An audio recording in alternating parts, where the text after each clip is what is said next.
Itong ginamit na murder weapon para patayin si Atty. Meredith Simmons. Totoo ba na sa iyo galing itong Gable replica na to? Opo. Kaya sabi ko na rin po sa inyo noon. Regalo ko yun sa nanay ko.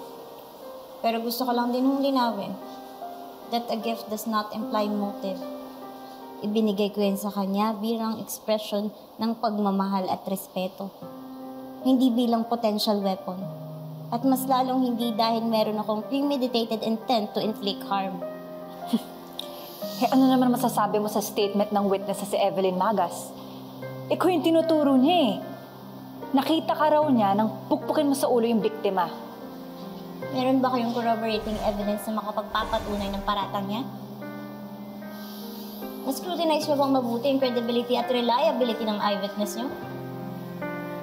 Sa ganitong kaso, it is very crucial to have tangible evidence that will objectively establish facts. May nakausap kaming isang testigo na nandun daw siya nung birthday ng nanay mo.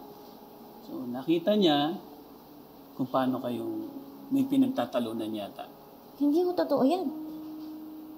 Na-resolve na namin ng nanay ko yung mga past issues namin. So sinasabi mo na nagkaayos na kayo ni Atty. Simmons. So ano itong lumalabas sa video na to? Ha? Hindi niyo alam kung ano nangyari nung gabing yun. Hindi niyo alam kung anong pinag-usapan namin ng nanay ko.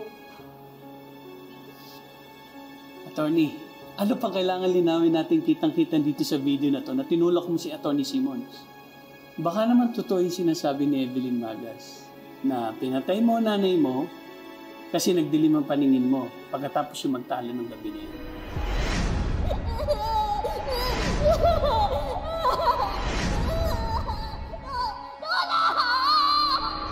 Nawalan po ako ng ina.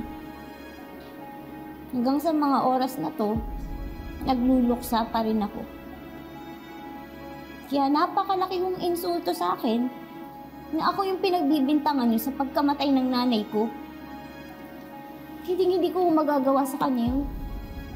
Hindi ko magagawa yun sa taong mahal na mahal ko. Isa lang yung sigurado ako. Nagsisinungaling si Evelyn Magas. Hindi ko alam kung anong intensyon niya, bakit akong dinidiin niya. Maaaring pinagtatakpan niya yung sarili niya o may pinagtatakpan siyang iba.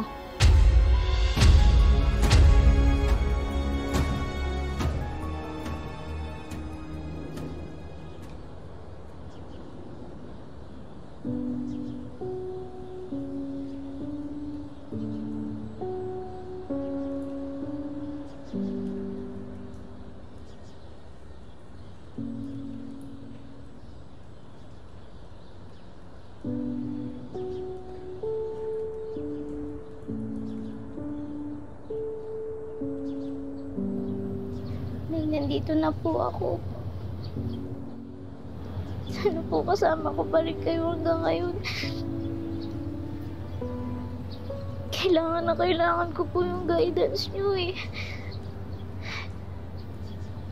Hindi ko po alam kung bakit ako yung dinidiin nila. Hindi ko po alam kung ba't ako yung pinagbibintangan nila sa nangyari sa inyo. Nasaan po yung hustisya doon? Anak, tatagan mo ang loob mo. Ang mahalaga, alam natin na inosente ka. At wala kang kasalanan. Hindi ka nag-iisa sa laban na to. Nandito lang kami para damayan ka at bigyan ka ng lakas. Tutulungan din kitang linisin ang pangalan mo, Lila. Gagawin ko ang lahat para mahanap natin yung totoong kriminal. Para managot siya sa batas. Salamat po sa inyo, ha?